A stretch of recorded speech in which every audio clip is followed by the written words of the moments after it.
Hi guys, welcome to my channel.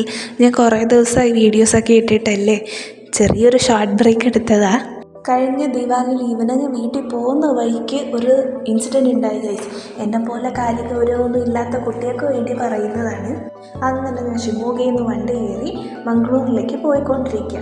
സാധാരണ നമ്മൾ Mangalore bus സ്റ്റാൻഡിൽ KSRTC ബസ് സ്റ്റാൻഡിൽ ഇറങ്ങാറ്. ഇപ്രാവശ്യം ഡയറക്റ്റ് ബസ്സില്ല, അതുകൊണ്ട് ഉടുപ്പിയിൽ ഇറങ്ങിയിട്ട് വീണ്ടും ബസ് കയറി പോകണമെന്ന് അവർ പറഞ്ഞു. അങ്ങനെ നമ്മൾ KSRTC ബസ് സ്റ്റാൻഡിൽ കൊണ്ട് നിർത്തി ഞാൻ അവിടെ ഇറങ്ങുന്നു. ഈ സ്വാഭാവികമായിട്ട് നമ്മൾ മലയാളികൾ തന്നെ കാണുമ്പോൾ ഞാൻ പോയി സംസാരിക്കുക. അതിപ്പോൾ എൻ്റെ അടുത്ത് ആരും സംസാരിച്ച് പോണതാണ്. നൈറ്റായിട്ട് സൂക്ഷിക്കണം, അതെൻ്റെ തെറ്റായിരുന്നു. അപ്പോൾ എനിക്ക് KSRTC ബസ് സ്റ്റാൻഡിൽ എപ്പോൾ ബസ് വരുമെന്നൊന്നും അറിയത്തില്ലായിരുന്നല്ലോ. അപ്പം ഞാൻ പോയി അവിടുത്തെ മലയാളികളുടെ അടുത്തൊക്കെ സംസാരിച്ചു. അതിലൊരു മുതുക്കനുണ്ടായിരുന്നു. ആ മുതുക്കൻ എന്തിൻ്റെ ഇടാന്ന് എനിക്കറിയില്ല. അയാൾ വന്ന് നോർമലി സംസാരിച്ചത് ഷിമോഗയിലാണല്ലേ, ഓക്കെ ഏത് മെഡിക്കൽ കോളേജാണ്, എങ്ങനെയാണ് അവിടെ സീറ്റ് കിട്ടിയത്, എത്ര രൂപയാണ് അവിടെ പഠിക്കാനൊക്കെ, ഇങ്ങനെയൊക്കെ നോർമലി ചോദിച്ചപ്പോൾ ഞാൻ അതിൻ്റെ ആൻസേഴ്സൊക്കെ കൊടുത്തു. അങ്ങനെ ബസ് വന്നു. ഞാൻ ബസ്സിൽ ഓടിച്ചാടി കയറാൻ പോയപ്പോൾ അയാൾ പറയുക, ഞാൻ ആ ട്രോള് പിടിക്കട്ടെ എന്ന്. അപ്പോൾ ഞാൻ പറഞ്ഞു, ട്രോള് പിടിക്കാനായിട്ട് അത്ര വെയിറ്റൊന്നുമില്ല, ഇത് എനിക്ക് തൂക്കാൻ പറ്റുന്നതേ എന്ന് പറഞ്ഞിട്ട് ഞാൻ കയറി. നോക്കിയപ്പോഴത്തേക്കും 3 സീറ്റുള്ള ബസ്സായിരുന്നു. ഓക്കെ ഫൈൻ, എനിക്ക് വിശാലം ഇരിക്കാമല്ലോ എന്നൊക്കെ പറഞ്ഞ് ഹാപ്പിയായിട്ട് അവിടെ ഇരിക്കുകയാണ്.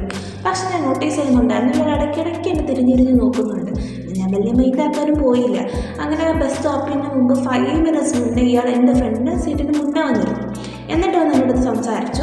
ആ സമയം നല്ല മഴ പെയ്തുകൊണ്ടിരിക്കുക. അപ്പോൾ അയാൾ പറഞ്ഞു, കണ്ടില്ല ഇതെന്ത് മഴയാണ്, ഒരു കാര്യം ചെയ്യാം, നമുക്ക് കാറിൽ പോയാലോ, എനിക്ക് കാറുണ്ട്, ഇവിടെ വന്ന് ഇറക്കുമ്പോഴത്തേക്ക് കാറ് വരും, നമുക്ക് കാറിൽ കയറി കുട്ടിക്ക് പോകേണ്ട റെയിൽവേ സ്റ്റേഷൻ സ്റ്റോപ്പിൽ ഞാൻ കൊണ്ടുവന്നിട്ട് ഇറക്കാമെന്ന് പറഞ്ഞു. അപ്പോൾ ഞാൻ അതിൻ്റെ ആവശ്യമില്ല, ഞാൻ എപ്പോഴും ഓട്ടോയ്ക്കാണ് പോകുന്നത്, ഞാൻ ഓട്ടോയ്ക്ക് പോയിക്കോളാം എന്ന് പറഞ്ഞു. ആണോ ശരി ഓക്കെ. അയാൾ വീണ്ടും മിണ്ടാണ്ടിരുന്നു. കുറച്ച് ഒരു 1 മിനിറ്റ് കഴിഞ്ഞാൽ വീണ്ടും എൻ്റെ അടുത്ത് ചോദിക്കുക. ഈ ടൈം പ്ലേറ്റ് മാറ്റി അയാൾ പറഞ്ഞു, കാറല്ല എൻ്റെ ഓട്ടോറിക്ഷയിൽ നമുക്ക് പോവാം, വേറൊരു പയ്യനും കൂടെ ഉണ്ടല്ലോ, നിങ്ങൾ രണ്ടുപേരും സെൻറ്ററിൽ ഇറങ്ങ്, എനിക്ക് വേറെ അടുത്താണ് പോകാനുണ്ട്, നിങ്ങൾ ഇറക്കിയിട്ട് ഞാൻ പോയിക്കോളാം. ഞാൻ പറഞ്ഞു അതിൻ്റെ ആവശ്യമില്ല, എനിക്ക് ഓട്ടോയ്ക്കാണ് പോകേണ്ടതെന്ന്. സ്റ്റോപ്പ് വന്നു, ഞാൻ ഓട്ടോ സ്റ്റാൻഡിലേക്ക് പോകുമായിരുന്നു.